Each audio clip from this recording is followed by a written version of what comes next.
Good morning, everyone. Bonjour tout le monde. It is such a pleasure to be here amongst such a distinguished group. In particular, I'd like to say a special welcome to the ambassadors of Ecuador, Brazil, and Uruguay. I don't know if they've left the room, but I had the opportunity to catch the tail end of their panel discussion. And I can say on behalf of the government of Ontario, hay mucha oportunidad de colaborar en Ontario con Latinoamérica y espero que vamos a trabajar juntos.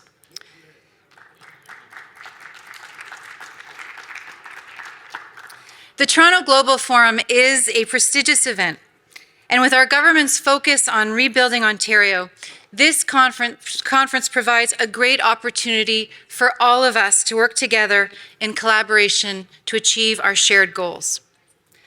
The first time our government was elected, just a little over 4 years ago, we ran on a commitment to making Ontario open for business. This past spring, we were re-elected with a second majority to continue to do that work, to get it done for Ontarians, and to rebuild our province and our economy after the global pandemic. I don't need to remind you about the challenges that we've faced over the past 2 years. Governments around the world have had to take important steps to protect the health and safety of their citizens.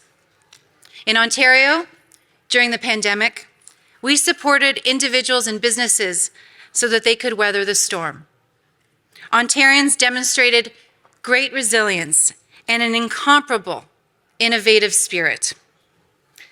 As British Prime Minister Lloyd George once declared, "Don't be afraid to take big steps when one is indicated.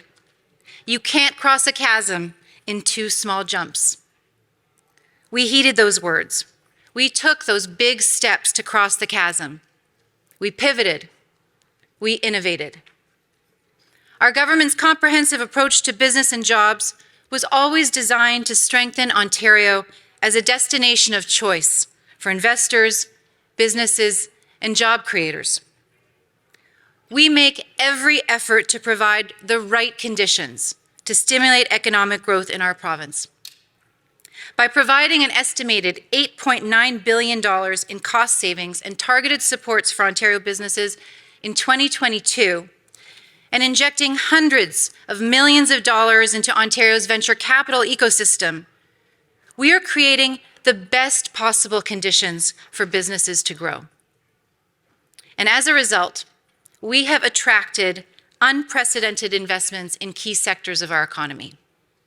Take, for example, the automotive sector. Over the last 2 years, Ontario has attracted $16 billion in transformative automotive investments by global automakers and suppliers of electric vehicle batteries and battery materials. This includes more than $12.5 billion in electric vehicle and EV battery-related manufacturing investments, notably by Ford in Oakville, Stellantis and LG Energy Solution in Windsor and Brampton, and General Motors in Ingersoll. In addition, more than 300 companies and organizations are pioneering connected and autonomous vehicle technologies right here in Ontario. The drive towards environmental sustainability is generating investments across Ontario's advanced manufacturing sector. Companies committed to a greener future can feel good about investing here in Ontario because we have one of the cleanest electricity systems anywhere in North America. In fact, 90% of our electricity is generated emissions-free. Or take the life sciences sector. The challenges of COVID-19 highlighted just how essential life sciences are when it comes to advancing our quality of life and driving innovation and economic growth. Ontario offers a great environment to both multinational and homegrown manufacturers.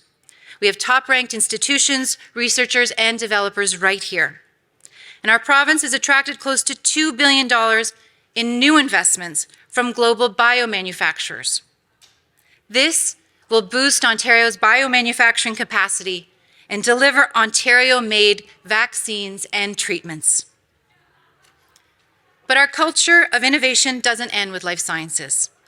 Ontario is home to 3 of the largest startup ecosystems in the world, located in Waterloo, Toronto, and Ottawa. We are home to more than 400 artificial intelligence firms, and we are widely regarded as a leader in this field.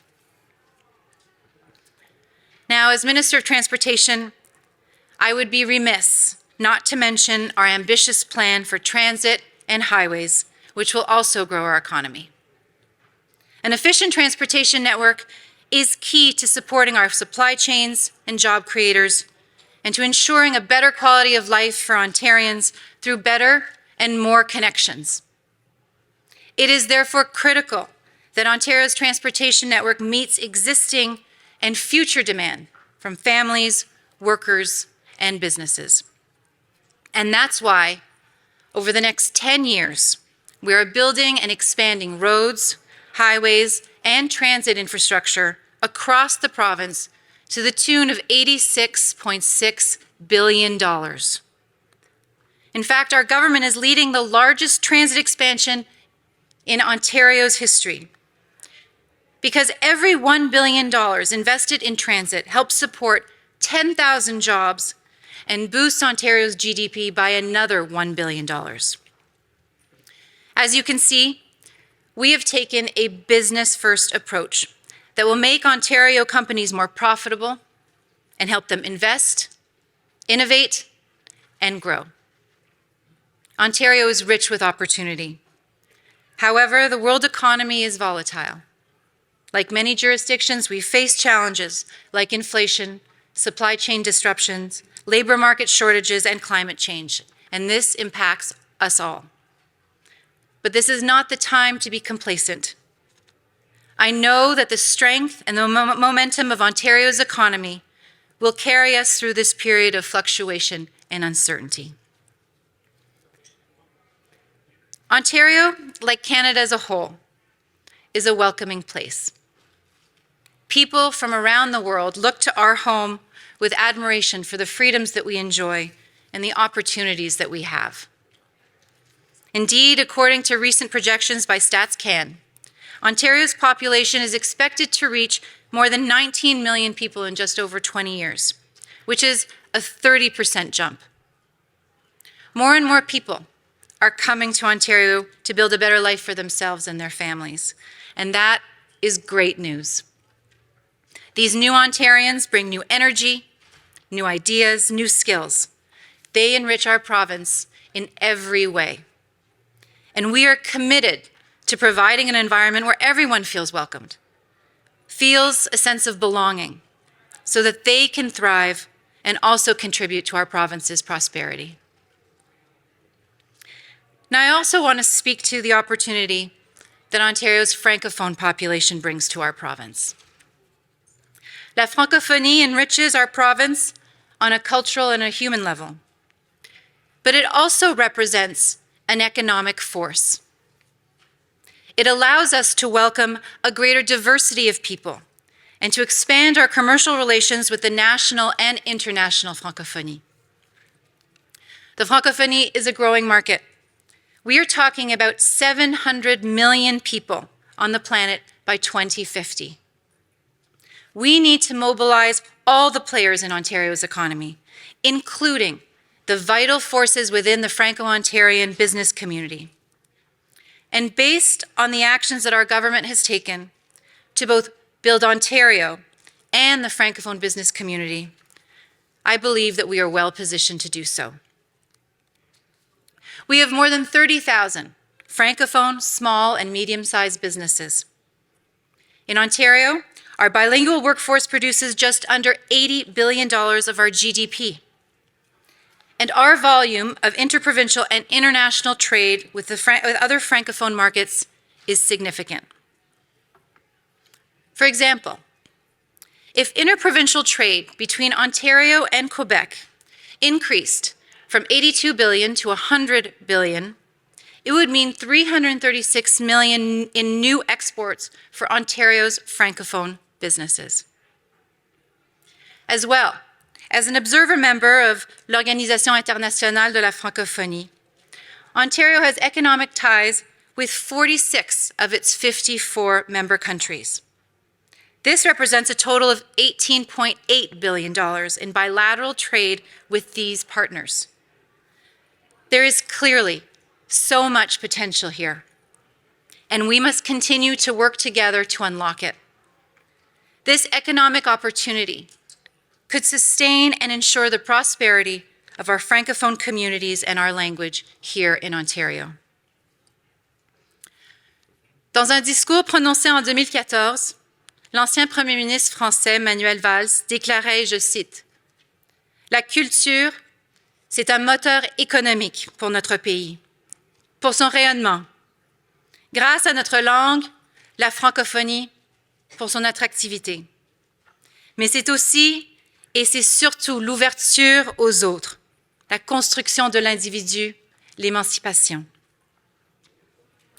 Forte de la deuxième communauté francophone en importance au Canada, l'Ontario bénéficie de l'apport inestimable de cette communauté, qui a contribué à écrire les plus belles pages de notre histoire, mais qui épaule aussi pleinement notre essor. Les francophones de l'Ontario ouvrent une fenêtre exceptionnelle sur le monde, celle de la grande famille de la francophonie qui prend racine dans 88 États et qui est une des 5 langues les plus parlées au monde. L'appartenance de l'Ontario à la francophonie est non seulement une richesse que nous valorisons, mais cela représente une opportunité inestimable pour notre province.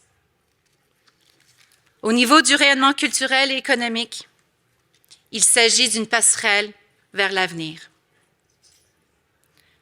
À l'heure où nous rebâtissons l'Ontario, il est impératif de maximiser les possibilités offertes en ce sens, et elles sont innombrables. Cela passe aussi par les efforts quotidiens visant à renforcer la communauté franco-ontarienne. Que serait la francophonie si personne ne parlait français, se demandait l'ancien président français François Mitterrand. Eh bien justement, depuis les 4 dernières années, la stratégie déployée et les actions posées par notre gouvernement ont exprimé concrètement notre volonté de contribuer à l'épanouissement de l'espace francophone dans les nombreux domaines de notre vie commune, dans les secteurs de l'économie, de l'éducation et des services à la population.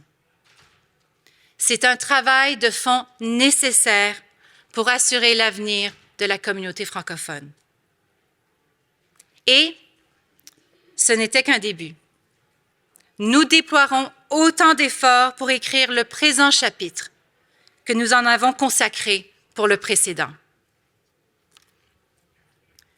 The depth of this potential is why we developed and are implementing, for the first time in Ontario's history, a Francophone economic development strategy to help Francophone businesses promote their products and services, create new networking opportunities, and increase their access to skilled bilingual workers.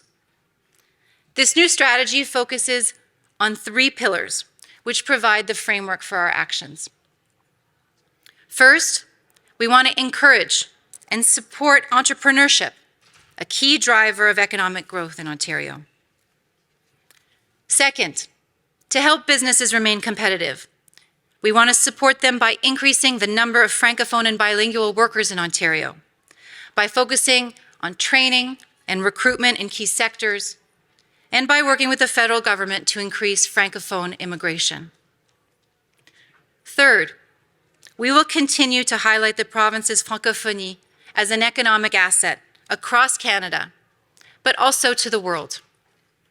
So how do we do this? Well, we have put forward several initiatives over the past 2 years to support Francophone entrepreneurs and businesses here. One of our first moves was to support the creation of a Francophone business network to create a much-needed rallying effect. La Fédération des gens d'affaires francophones de l'Ontario brings together close to 6,000 members, including its association membership.